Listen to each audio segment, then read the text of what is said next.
In order to have a solid grasp of the gender wage gap issue, there are a few words you should be familiar with. The first is a median income. The median income would be the income in the very middle. If you made a list of all the incomes in the United States by size, the one in the middle, that one would be the median income. Second is a full-time employee. A full-time employee is defined by the United States Internal Revenue Service as an employee who works at least 30 hours a week or 130 hours a month. Third is a year-round employee. A year-round employee, for the purposes of this presentation and the sources cited within it, is defined as an employee who works between 50 and 52 hours a week. Fourth is the Equal Pay Act of 1963. This act was signed into law by President John F. Kennedy in order to make wage disparities based on gender illegal. Finally, the fifth and most important definition is the gender wage gap, or the wage gap itself. The wage gap is a commonly cited issue that states that a woman only makes 77% of what a man makes for the same job. This statistic comes from 2012 Census Bureau data, which reports that the median income for a full-time, year-round female employee is 70% of that for male, full-time, year-round employees. This creates a narrative that strikes deeply into nearly every member of society. From teenagers to soccer moms to the elderly, the notion that women are underpaid elicits a sense of outrage, and rightfully so. This outrage even prompted the federal government to take action, with the launching of the Equal Pay Pledge by Barack Obama in 2016, encouraging businesses to close the wage gap as well as agree to be subject of reviews of their gender pay data.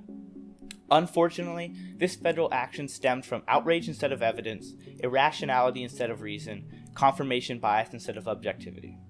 The fact that the median income for full-time, year-round female employees is 77% of their male counterparts is not in contention, but the conclusions founded from this statistic are dubious at best. In 2009, the Department of Labor released a study that, when taking into account many individual decisions such as maternal leave, elderly care, and specific work choices, narrows the wage gap to between 93 cents and 95 cents on the dollar.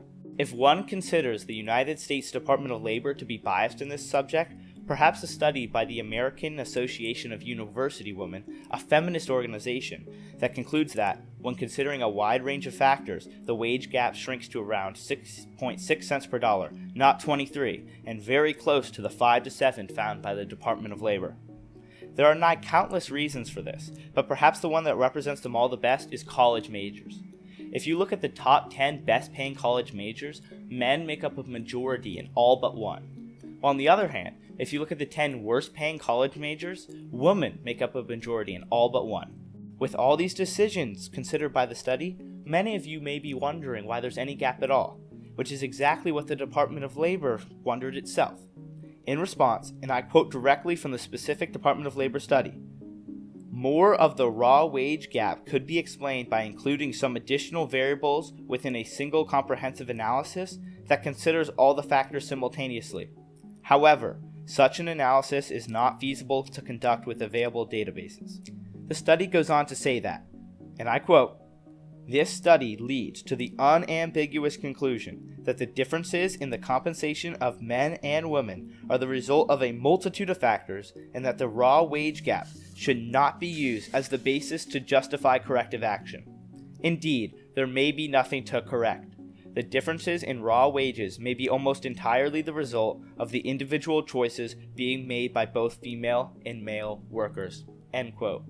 With all this said, it's trivial to conclude that the problem is not the unconfirmed wage gap, but the incorrect claims being made from it. Everyone should care about this, as each and every one of us has heard the oft-cited 77 cents on the dollar statistic and its corresponding misconceptions. These misconceptions can cause real problems.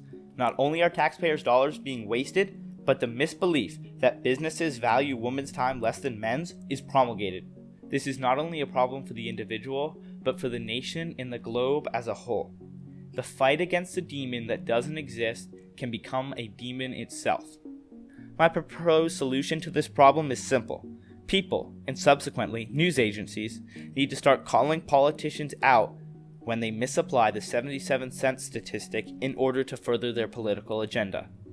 This will, theoretically, cut down on the amount of misunderstandings about the wage gap out there, and if not, it will at the very least bring awareness of the issue or rather, non-issue.